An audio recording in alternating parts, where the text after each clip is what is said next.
तो ये हमारा क्वेश्चन नंबर 4 है। इसके पहले हमने कुछ क्वेश्चन देखे थे आरएल सीरीज सर्किट के। इसके बाद भी हम आरसी सर्किट और आरएलसी सीरीज सर्किट को कैसे सॉल्व करते हैं वो देखेंगे।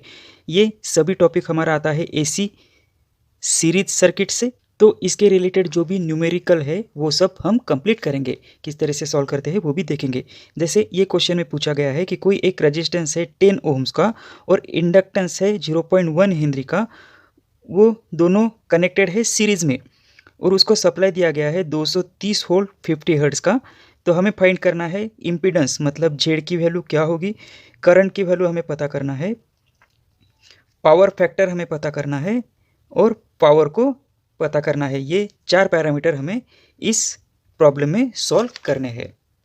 तो सबसे पहले हम डायग्राम बना लेंगे। जैसे कि एक रजिस्टेंस है 10 ओम का, आर इक्वल टू 10 ओम का, और उसके सीरीज में एक इंडक्टेंस है L इक्वल टू 0.1 हेनरी, और इनको सप्लाई दिया गया है, ये AC का साइन है, इनको सप्लाई किया गया है 230 वोल्ट 50 हर्ट्ज का सप्लाई दिया गया है। तो सबसे पहले हम हमारे पास क्या डाटा है उसको लिख लेंगे। जैसे हमारे पास रजिस्टेंस की वैल्यू है 10 ओम, इंडक्टेंस की वैल्यू है 0.1 हेनरी, वोल्टेज की वैल्यू है 230 वोल्ट, फ्रीक्वेंसी गिवन है हमारे पास 50 हर्ट्ज। तो ये गिवन डाटा है, इसके बेस से ही हम इस प्रॉब्लम को सॉल्व करेंगे। तो सबसे पहले हम इम्पीडेंस को सॉल्व करेंगे। इम्पीडेंस, तो इम्पीडेंस को ही हम रिप्रेजेंट करते हैं जेड से। तो इम्पीडेंस का फार्मूला हो जाएगा Z equal to under root R square plus XL का स्क्वायर। ये एक्सएल मतलब ही इंडक्टिव रिएक्टेंस होता है। तो हमें आर की वैल्यू पता है, एक्सएल की वैल्यू पता नहीं है, तो सबसे पहले हम एक्सएल की वैल्यू को फाइंड करेंगे। एक्सएल मतलब होता है इंडक्टिव रिएक्टेंस, इसको ही हम एक्सएल बोलते हैं। और एक्सएल हमें क्यों निकालना है, क्योंकि यहाँ पे रेजिस्टेंस की वैल्यू ओम में है, रेजिस्टेंस का यूनिट ओम में है और इंडक्टेंस हेनरी में है।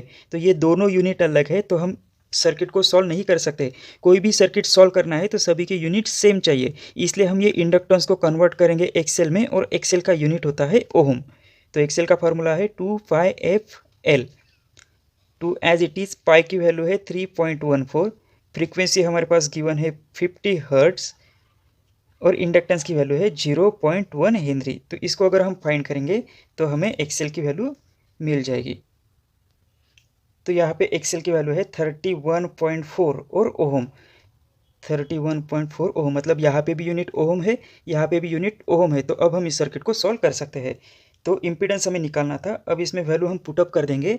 आर की वैल्यू है 10 ओम, 10 का स्क्वायर प्लस एक्सएल की वैल्यू अभी हमने फाइंड की थी। तो इस सर्किट को अगर हम सॉल्व करेंगे तो हमें इम्पीडेंस मतलब जेड की वैल्यू पता चल जाएगी। तो इसको सॉल्व करेंगे, तो इसको सॉल्व करने के बाद हमें मिल जाता है 32.95 ओम। ये हमारा हो गया आंसर 1, मतलब यहाँ पे हमने फाइंड किया तो हमें मिल गया 32.95 ओम इम्पीडेंस इस सर्किट का है। अब हमें करंट को कैलकुलेट करना है। पैरामीटर सेकंड, करंट को हमें फाइंड आउट करना है। करंट को हम I से रिप्रेजेंट करते हैं और I का फार्मूला होता है V डिवाइडेड बाय R। ये होता है DC सर्किट के लिए, और I equal to V by Z ये होता है AC सर्किट के लिए। तो हम AC सर्किट सॉल्व कर रहे हैं तो हमें ये फार्मूला लगेगा। तो I इक्वल टू वोल्टेज की वैल्यू हमें पता है 230 वोल्ट, और इम्पीडेंस मतलब Z की वैल्यू अभी हमने फाइंड की थी 32.95। तो ये आ जाता है करंट की वैल्यू 6.9 एम्पियर। तो यहाँ पे करंट की वैल्यू हमें मिल गई 6.9 एम्पियर। तो सेकंड पैरामीटर भी हमने सॉल्व कर लिया। अब हमें फाइंड करना है पावर फैक्टर, इसी को ही हम cos फाई भी कहते हैं। तो पावर फैक्टर निकालेंगे, तो पावर फैक्टर का फार्मूला हमारे पास है R डिवाइडेड बाय Z।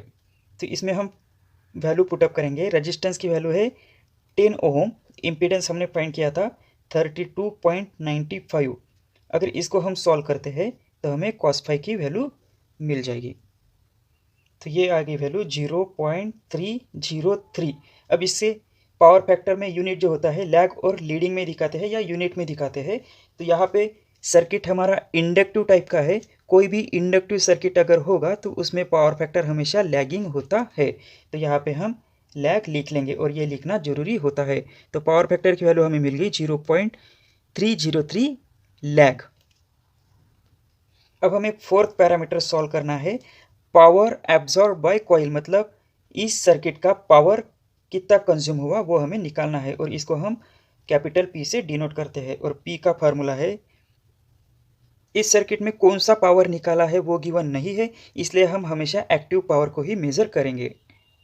अब पावर का फार्मूला हमारे पास है I²R, या फिर पावर का फार्मूला हम लिख सकते हैं VI cos phi। तो हम पावर को इस फार्मूले से सॉल्व करेंगे। I की वैल्यू है 6.9² इंटू रजिस्टेंस की वैल्यू है 10, तो इसकी वैल्यू आ जाती है पावर की 476 वैट।